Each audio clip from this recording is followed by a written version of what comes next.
Good morning once again 6A children. हम सभी विषय हिंदी के अंतर्गत पाठ संख्या 17 का रिवीजन करने जा रहे हैं, जिसमें हम लोगों ने क्वेश्चंस का रिवीजन कर लिया था और आज हम लोग बहुविकल्पीय या फिर एक्सरसाइजेस का रिवीजन करेंगे। ठीक है चिल्ड्रन।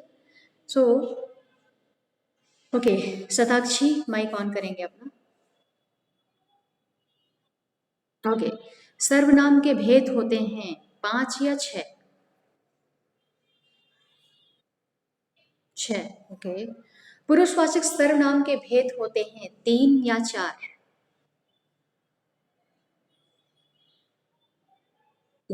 3 होते हैं। आयुष तुम कहाँ जा रहे हो में जो शब्द आया हुआ है तुम, ये शब्द मध्यम पुरुष है या अन्य पुरुष है?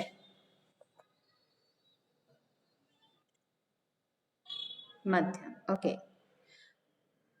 वह अपने आप ही चला जाएगा वाक्य में अपने आप है निजवाचक या निश्चयवाचक?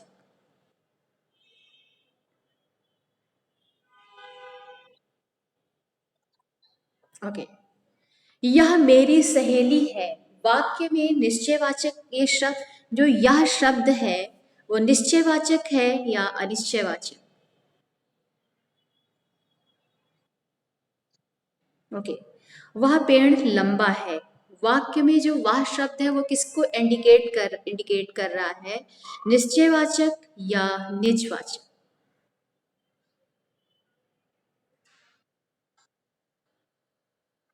You don't know. वह शब्द निश्चयवाचक को की तरफ इंगित कर रहा है, इशारा कर रहा है, बता रहा है। ठीक है, मेरा घर वह है, वह शब्द किसको बता रहा है, निश्चयवाचक या निजवाचक? निश्चयवाचक। ओके चिल्ड्रन, अगले सेंटेंसेस हैं जिसमें कि आपको मैं सेंटेंस पढ़ूंगी, उसमें कौन सा सर्वनाम का कौन सा प्रकार यूज हो रहा है उसके बारे में आपको बताना है। ठीक है, सेंटेंस है, तुम किसको सॉरी तुम किस से पूछकर यह काम, तुमने किससे पूछकर इस काम को किया? इसमें जो किस प्रश्नवाचक है। ओके, अब मैं सेंटेंस बोलूंगी, उस सेंटेंस को फर्स्टली आपको सही करना है, उसमें क्या एरर आ रही है, देन उसके बाद में उसमें सर्वनाम के किस प्रकार को यूज किया जा रहा है उसके बारे में आपको बताना है। यानी 2 काम करने हैं, सेंटेंस में जो करेक्शन है वो आपको करना है, उसमें कौन सा कहाँ पर एरर आ रही है उसको सही करेंगे आप, देन उसको आइडेंटिफाई करना है, पहचानना है कि ये सर्वनाम का कौन सा प्रकार है। ठीक है, सेंटेंस है आपके लिए, बाहर क्या खड़ा है, सेंटेंस को करेक्ट करना है आपको, देन फिर उसको सर्वनाम के भेद को बताना। प्रश्नवाचक होगा या अनिश्चयवाचक होगा? कौन खड़ा है? आप श्योर हैं 100%? ये अनिश्चयवाचक। हाँ, क्या होगा ईशान?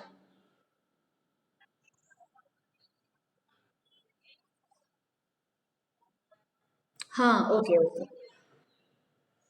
नहीं बेटा, संदेह नहीं कर रहा है कोई भी, वह पूछा जा रहा है क्योंकि वो श्योर नहीं है, वो 100% श्योर नहीं है कि वो वहां पे कौन खड़ा है। तो ये प्रश्नवाचक नहीं होगा, ये अनिश्चयवाचक है। वहां कौन खड़ा है यानी उसे खुद संदेह है, इसलिए वह दूसरों से पूछ रहा है ना कि वहां कौन खड़ा है।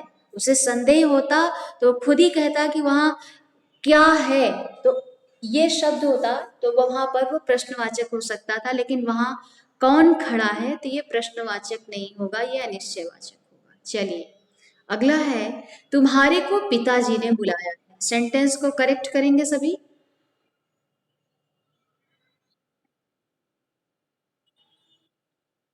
तुम्हें होगा।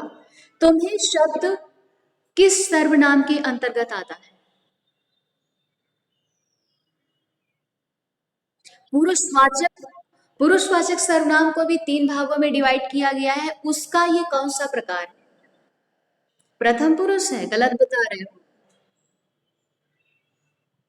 मध्यम पुरुष, यस, मध्यम पुरुष में यानी कौन आता है? तुम आता है, ठीक है।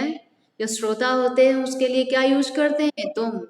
आई के लिए हमेशा मैं यानी प्रथम पुरुष, वो क्या होता है? उत्तम पुरुष होता है, ठीक है। उसको आइडेंटिफाई करने के तरीके मैंने आपको इसके पहले भी बता दिए हैं, ठीक है। अगला सेंटेंस है, मैंने आज चंडीगढ़ जाना है। इस सेंटेंस को करेक्ट करेंगे, देन इसमें क्या यूज हो रहा है ये बताएं। मुझे आज चंडीगढ़ जाना है। इस सेंटेंस में जो मुझे शब्द है उसको किस सर्वनाम के प्रकार के अंतर्गत आता है? पुरुषवाचक सर्वनाम के भी 3 भेद हैं, उन भेदों में से किन भेद के अंतर्गत आता है ये?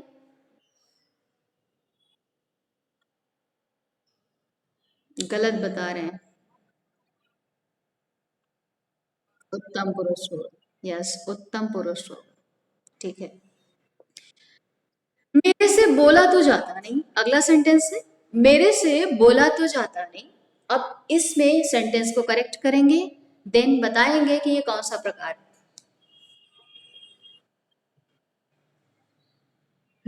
मुझसे, और आगे,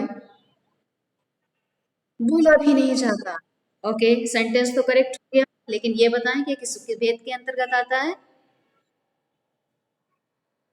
हाँ, निजवाचक से आता है। क्यों, आप कोई काम कर रहे हो अपना? आप कोई काम कर रहे हो क्या? इस कंडीशन में निजवाचक जब तब यूज किया जाता है जब आपकी कोई अपनी चीज के बारे में बात कर रहे होते।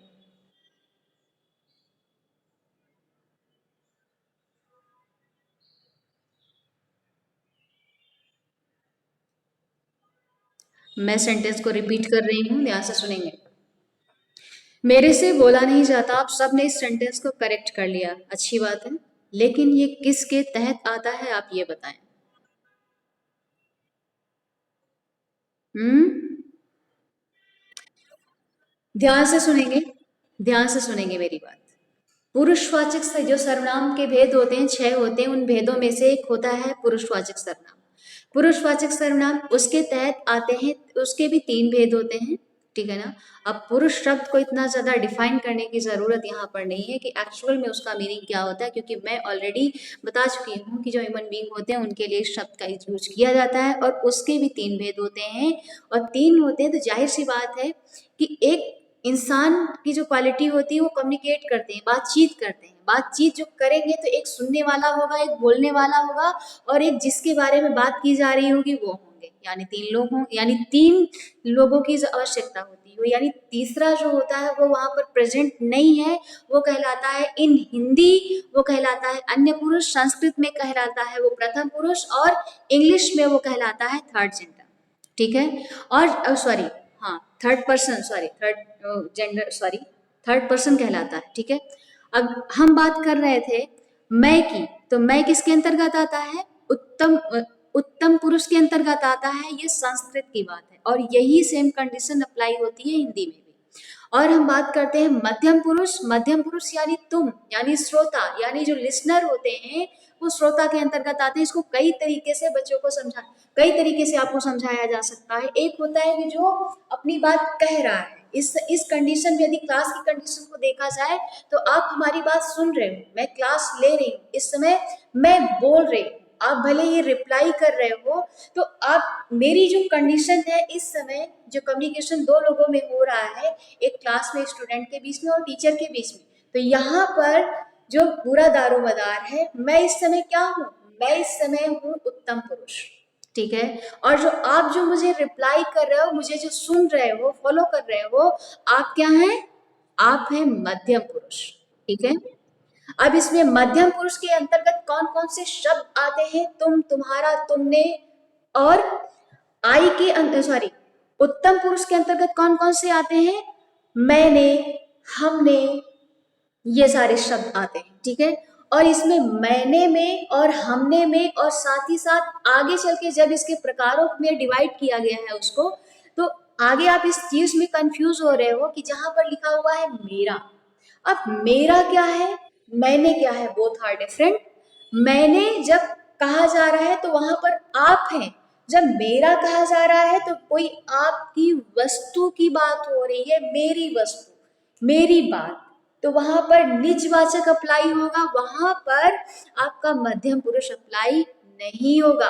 उसके जो शब्द हैं ध्यान से देख लेंगे कि शब्द जो निजवाचक के अंतर्गत हैं वो कौन कौन से हैं, और जो मध्यम पुरुष के अंतर्गत आ रहे हैं वो कौन कौन से हैं। फर्स्टली आपको जो शब्द हैं वो आपको पता होने चाहिए।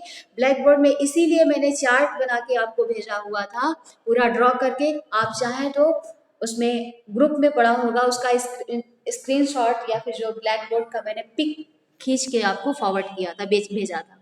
आप उसको जा करके एक बार कौन कौन से शब्द आते हैं जो पर्टिकुलर उत्तम पुरुष, मध्यम पुरुष और अन्य पुरुष के लिए निर्धारित किए गए हैं, और साथ ही साथ निजवाचक को यदि आप उसमें जो है डिफ्रेंशिएट करना चाहते हो, उसमें अंतर को बताना चाहते हो, तो आप इजिली बता सकते हो, लेकिन विदाउट शब्दों के जाने बगैर आप नहीं बता सकते हो। ये जो मैं, मेरा, में आप निजवाचक और मध्यम पुरुष में और उत्तम पुरुष में ही आप लोग मिक्सअप करते रहोगे, ठीक है ना।